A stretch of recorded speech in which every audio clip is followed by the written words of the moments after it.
On a misty island surrounded by endless, calm waters lived the Riverclaw and Stormfur tribes, two distinct clans of the Water Tribe. Though they shared the same language and island, their lifestyles and values could not have been more different. The Riverclaw, led by the wise and peaceful Ozzy, were a gentle folk, known for their skill in farming and the art of nurturing the land. Ozzy's only child, Julie, was clever and adventurous, a kitten with a lively spirit and stubborn streak. Despite her father's encouragement to behave in a dignified, traditional manner, she would often escape her duties and sneak into the Stormfur clan territory, her curiosity about their rough ways driving her to explore. Accompanied by her best friend Nia, Julie would dress in disguise, eager to experience the forbidden sights and sounds of their rival tribe. The Stormfur, led by the strong and fearless Wang, were a clan that prided themselves on their battle prowess. Skilled in swordsmanship and combat, they saw strength as their greatest virtue. Wang's son, Cho, was the pride of the tribe, a handsome, brilliant young cat admired by all, especially the village's young females.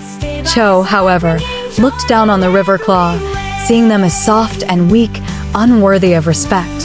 Whenever he walked through the busy marketplace or along the village's stone paths, admirers trailed behind, hoping for a glance from the proud heir of Stormfur.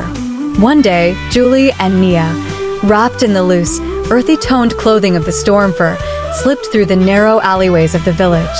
Their fur was covered with cloaks, their faces were shadowed to blend in. Julie's eyes sparkled with excitement, thrilled by the energy and atmosphere that filled the Stormfur streets, so different from the quiet life of Riverclaw. She marveled at the rough charm of the shops and the fighters practicing in open courtyards. Cho was returning from his swordsmanship class, accompanied by his friends Han and June, both skilled fighters and loyal to their friend. As they strolled through the street, Cho noticed two unfamiliar figures walking nearby. This too young female figure paid him no mind, which surprised him. Usually, the females in the village would steal glances or sneak smiles, but these two didn't seem to care at all. Cho's curiosity quickly turned to irritation. "Hey, you two," Cho called, his tone laced with pride and authority. Julie and Nia turned, eyeing the three young males who blocked their path. "Who are you to stop us?" Julie replied, her tone defiant. "Don't you have better things to do than block our way?" Han and June exchanged glances, stifling laughs, while Cho's eyes narrowed. "Do you know who I am?" he asked, voice thick with pride. "Should we care?" Nia chimed in, rolling her eyes. Cho clenched his fists, his pride wounded. "It's insulting enough you ignored me, but calling me unattractive? You'll pay for that." He took a step forward, a glint of mischief in his eyes, hinting he would show them just who they were dealing with. Nia spun on their heels, bolting down the street. Cho, surprised but determined, motioned for Han and June to follow as they gave chase. The two girls darted around corners, leaping over market stalls and ducking into alleys, their hearts pounding. They knew that if Cho realized they were from Riverclaw, it would spell trouble.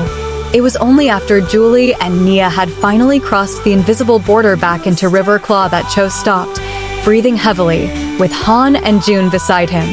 Realization dawned on him that these two strangers weren't from Stormfur, but from the Riverclaw clan itself.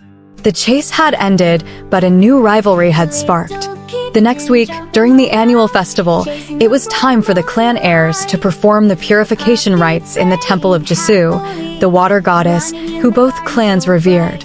The ritual, a sacred duty, involved both Julie and Cho entering the temple to honor their ancestors and seek blessings for the year ahead.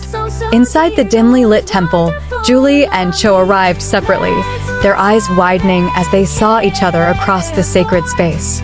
Recognizing each other from the market, both froze in surprise. Neither had expected to see the other here, and the tension in the room grew as they stared, each silently sizing the other up. Cho recovered first, his gaze hardening. "I'm surprised a girl as rude as you could hold such a sacred duty," he said coldly. "Before we begin, I believe an apology is in order." Julie raised an eyebrow, unfazed. "Apology? For what?" If anything, you should be thanking me for helping you realize you're not as charming as you think. Cho's pride flared, but he took a deep breath, unwilling to let her get under his skin. "You're more stubborn than I thought," he muttered, but he knew the ritual had to proceed. They performed the rites side by side in silence, each secretly impressed by the other's dedication. When they were finished, Julie turned to leave, but Cho stepped in her way, his hand reaching out to snatch the silver pendant hanging around her neck. "If you won't apologize, I'll just have to take something to remind you of the encounter," he taunted, slipping the pendant off. Julie's eyes blazed as she reached for the pendant, her temper rising. "That's mine. Give it back," she demanded. "Not until you apologize," Cho replied smugly, holding it just out of her reach. "Or maybe I should just let everyone know a certain Riverclaw kitten was sneaking around Stormfur Village." Realizing she had no evidence to counter him, Julie lunged forward, but he held the pendant high, forcing her to jump for it. Before they knew it, they were almost at the festival grounds, where the night was eerily silent. As they entered the open area, both stopped, their playful struggle forgotten. Before them lay the remains of what should have been a lively gathering, now a horrific scene of chaos and death. The lanterns had been snuffed out, food scattered across the ground, and the bodies of their clanspeople lay strewn about, lifeless and cold. Julie's heart shattered as she scanned the faces on the ground, recognizing friends, neighbors, and finally her father, Ozzy, lying still beneath the dim moonlight. Tears filled her eyes as she stumbled forward, her mind numb with disbelief. Cho, too, was overcome, his gaze falling on his father, Wang, among the fallen. The proud leader who had once commanded respect now lay in silence, and Cho felt a wave of grief and rage, unlike anything he had ever known. At that moment, the animosity between the two young heirs vanished, replaced by a shared pain that bound them together. But their grief was interrupted by the sound of approaching footsteps, slow, deliberate, and growing louder. Shadows began to emerge from the surrounding darkness, figures moving with purpose toward the two stunned heirs.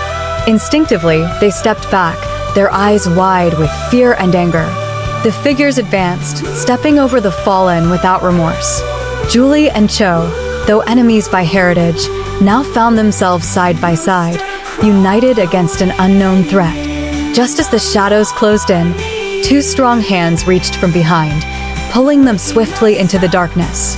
Who saved them, and why were they saved? Do well to hit the subscribe button for more cat stories.